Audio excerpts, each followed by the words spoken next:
अस्सलाम वालेकुम व्यूअर्स, आज की वीडियो का आगाज़ हम इस दुआ के साथ करेंगे कि अल्लाह ताला इस गर्मी की शिद्दत से हर किसी को महफूज रखे और किसी भी नागहानी आफत से महफूज रखे, आमीन। क्योंकि गर्मी की शिद्दत है कि दिन ब दिन बढ़ती ही जा रही है और ये सिर्फ पाकिस्तान में नहीं, पूरे वर्ल्ड का यही हाल है। और इन दिनों में पाकिस्तान में इतनी शदीद गर्मी है और हम लोग जिस एरिया में रहते हैं वहाँ पे गर्मी जो है वो बहुत ज़्यादा होती है, बहुत ज़्यादा हीट होती है और इन दिनों में बहुत ज़्यादा हब्स हैं। तो मैं मुसलसल ट्रेनिंग पे जा रही थी, तो आज भी मेरी तबीयत काफ़ी ज़्यादा ख़राब थी, बल्कि रात से ही मेरी तबीयत काफ़ी ज़्यादा ख़राब थी। तो मैंने आज ऑफ़ लिया ट्रेनिंग से और मैंने सोचा था कि मैं रेस्ट करूँगी और मेरा रेस्ट जो है वो आपके सामने है। देखिए मैं कितना अच्छा रेस्ट कर रही हूँ। काम शुरू करने के बाद मैं यही सोचती हूँ कि बस इसको ख़त्म करने के बाद मैं थोड़ा रेस्ट कर लूँगी, तो अल्लाह करे मैं रेस्ट कर सकूँ। तो मैंने ये सोचा कि चलिए आलू गोश्त बना लेती हूँ और मेरी बेटी को भी बहुत ज़्यादा पसंद है और बच्चों की फ़रमाइश जो है वो हम नहीं टाल सकती माएँ। अच्छा, बचपन में मैं अक्सर ये बात सोचा करती थी कि मेरी जो अम्मी है वो बीमार क्यों नहीं होती? जब मुझे फ़ीवर होता है, जब मुझे बुखार होता है तो मैं जो है वो लेटती हूँ, रेस्ट करती हूँ, खिदमतें करवाती हूँ, तो अम्मी को ऐसा क्यों कुछ नहीं होता। अब वो बात अब जाके समझ आई है कि माएँ बीमार होती हैं, लेकिन ये है कि उनको रेस्ट नहीं मिलता। उनका जो फर्स्ट प्रायोरिटी होती है वो उनका घर होता है, उनके बच्चे होते हैं। तो वो ये कहती हैं कि हम अपनी जो भी आपकी फीलिंग्स अगर अच्छी नहीं है, आप अगर कुछ अच्छा फ़ील नहीं कर रहे हो तो उस चीज़ को आप इग्नोर कर देते हो और अपने बच्चों के लिए उठते हैं और सारा कुछ किया जाता है।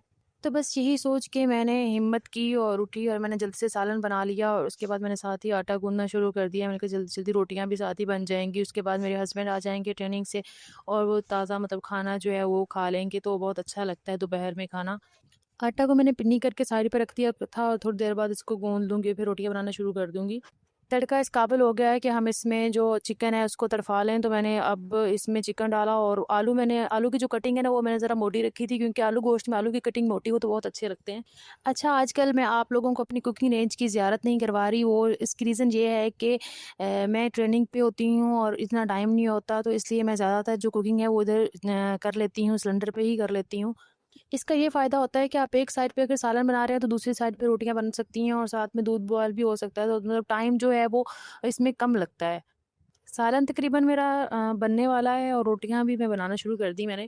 रेस्ट का जो ख़्याल है वो मेरे दिमाग से निकल गया, क्योंकि अब मुझे मेरे माइंड में है कि वो जो असाइनमेंट्स हमें मिली हैं वो तो मैंने बनाई नहीं है अभी तक। तो तकरीबन 7 से 8 असाइनमेंट्स हैं जो मैंने बनानी है और कल सबमिट करवानी है और यही सोच के मेरा जो रेस्ट है वो सारा ख़त्म हो गया। लेकिन ये है कि अल्लाह ताला सेहत दे और सारे काम हो सकते हैं, हो भी जाते हैं। आजकल मुझे बहुत ज़्यादा इन्फेक्शन हुआ है गले का और मेरा गला बहुत ज़्यादा ख़राब रहता है, खाँसी रहती है और उस वज़ह से मुझे फ़ीवर भी हो जाता है। तो आप सब ने मेरे लिए ज़रूर दुआ करनी है कि अल्लाह ताला मुझे इस चीज़ से निजात दिलाए। ये जो मेरा गले का इन्फेक्शन रहता है ये जल्दी सही हो जाए। क्योंकि इसमें मेरी नींद पूरी नहीं होती और जब आपकी नींद पूरी नहीं होती तो आप पूरा दिन डिस्टर्ब रहते हैं और फिर उसके बाद ये होता है कि पूरा दिन में मेरी रूटीन इतनी टफ होती है, ट्रेनिंग को लेके, घर को लेके, तो मुझे रेस्ट का बिल्कुल भी टाइम नहीं मिलता और इस वजह से मतलब ज़्यादा मसला हो जाता है।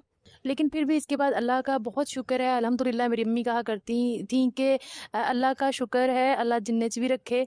तो इसी में अल्लाह का शुक्र है, अल्लाह जिन्नत च भी रखे। क्योंकि हमें हर हाल में उस ज़ात का शुक्र अदा करना चाहिए जो उसने हमें बहुत ज़्यादा नेमतों से नवाज़ा है। और स्पेशली जब हम किसी और को देखते हैं, उसकी तकलीफ़ को सुनते हैं, देखते हैं, तो हम अपनी तकलीफ़, हम अपनी परेशानी भूल जाते हैं। तो अल्हम्दुलिल्लाह, अल्हम्दुलिल्लाह। मेरी तकरीबन सारी कंप्लीट हो गई है और अब वो वाला टाइम है जो मेरे सुकून का टाइम होता है, वो है चाय का टाइम। और चाय जब मैं बनाऊँगी और सुकून से बैठ के पीऊँगी तो मुझे बहुत ज़्यादा सुकून और बहुत ज़्यादा मेंटल रिलैक्सेशन मिलती है। तो आप भी मुझे कमेंट करके ज़रूर बताइएगा कि आप चाय किस तरह से पीते हैं और चाय आपको कितनी पसंद है। इसके साथ मुझे इजाज़त दीजिए। दुआ में याद रखिएगा। अल्लाह हाफ़िज़।